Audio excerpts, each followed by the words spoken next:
Euzu billahi mineşşeytanirracim. Bismillahirrahmanirrahim. Esselamu aleyküm ve rahmetullahi ve berekatuh. Muhterem Müslüman kardeşler.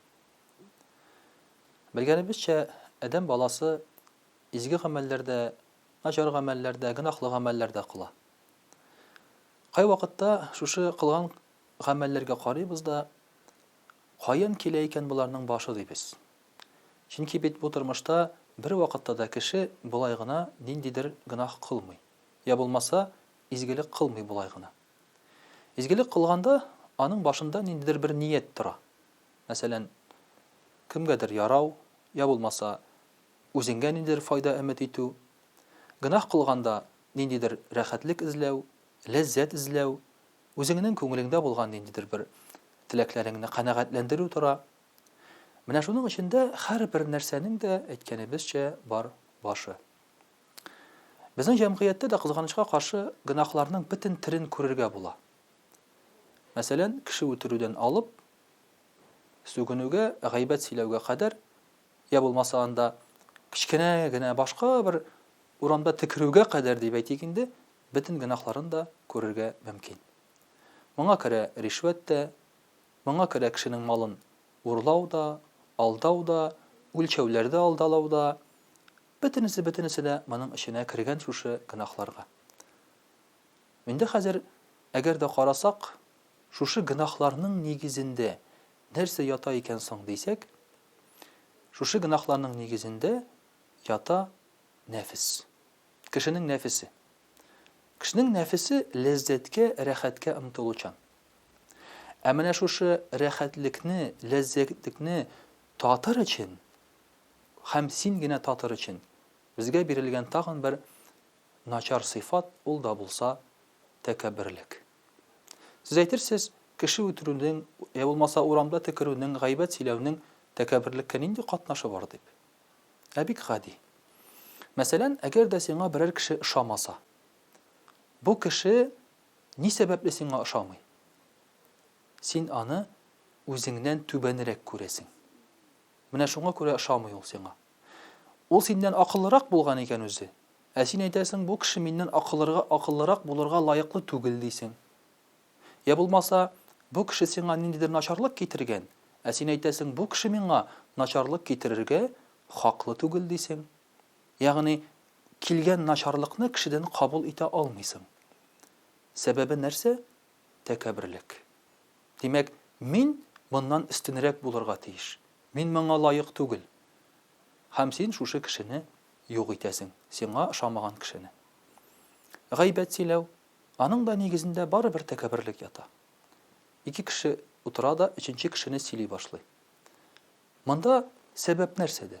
Ният нәрсәдә? Теге кешене кимсетү, аның турында сөйләп, түбәнсетү. Ә нәрсә өчен түбәнсетәсең? Аның каршыңда үзеңне күтәрер өчен. Автомат рәвештә шулай килеп чыга ул. Син бит сөйләмисең, фәлән менә булай итте, ләкин мин аңа караганда күбрәк гынах кылдым әле димисең бит. Фәлән булай итте дисең дә туктыйсың. Һәм тыңлаган кеше автомат рәвештә нәрсә ди? Димәк, бу сөйләгән кеше тегенгә караганда яхшырак икән ди. Кеше акча урлауда, мал урлауда шунак шул тәкәбберлектән килә. Син үзеңне мин яхшы яшәргә лаеклы дисең. Каяндыр шундый фикер чыгаргансың. Димәк, теге кеше лаеклы түгел һәм аның малын аласың. Я инде үлчәүдә алдау, берәр нинди объектларны тапшырганда, мәсәлән, төзелештә алдау. Булар бөтенесе шул үлчәүдә алдауга керә. Үзеңнең мәнфәгатеңне кайгыртып, син инде башка кеше мәнфәгатен күрмисең. Менә бу тәкәбберлек. Тәкәбберлекнең шуңа күрә аның нигезе дә үзеңне башкаларга караганда өстенрәк итеп хис итү, тыю. Һәм әлбәттә инде шуның нигезендә үзеңне шулай тоту. Ләкин тәкәбберлекнең бар тагын бик хәтәр чагылышы. Ул да булса, тәкәбберлек керә безгә гынах белән генә түгел, гынах кылдырып кына түгел, изгелек кылдырып та икән. Мәсәлән, көннәрдән бер көнне кеше изгелек кыла. Аллаһ ризалыгы өчен. Намаз укый, ураза тота, садака бирә. Бу кеше турында бер заман сөйли башлыйлар. Ул бик әйбәт кеше, әүлия, янәсе, изгелек кыла, кешеләргә бик итагатьле, рәхим шәфкатьле, һәм көннәрдән бер көнне бу кешегә бу хәбәр килеп җитә.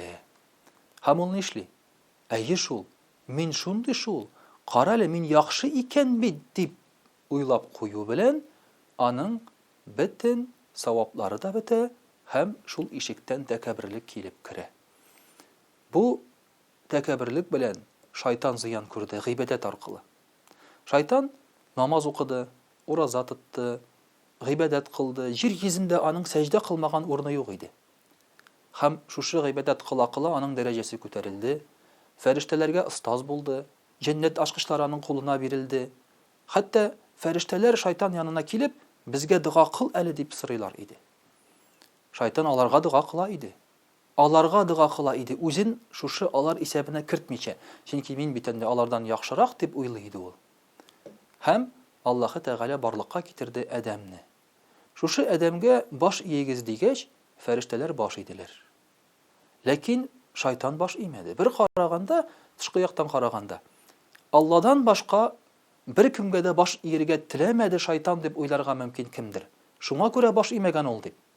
Әмма аның баш имәүнең сәбәбе нәрсәдә иде? Ул үзе Аллага әйтте, ул миннән начаррак, мин яхшырак диде. Нәрсәгә мин аңа баш ием диде. Һәм шуңа күрә дә Аллаһы Тәгаләгә дә аның табынуы нәрсә өчен булган? Үзенең дәрәҗәсен күтәрү өчен.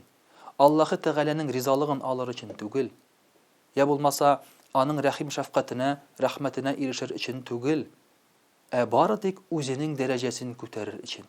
Ягъни кеше эшли, тырыша, әмма дәрәҗәсен күтәрер өчен генә. Һәм шул сәбәпле хәтта Аллаһы Тәгаләгә ничә мең ел кылган гыйбадәтен ул үзенең юкка чыгара.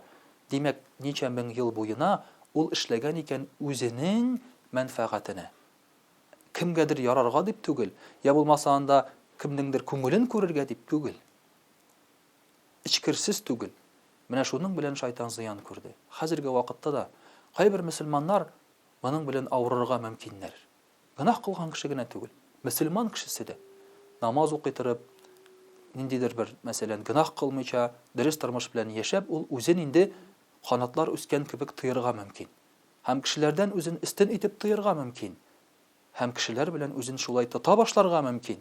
Тәкәббер рәвештә сез беркем түгел, сез бит әлифне таяктан да аермыйсыз дигән булып.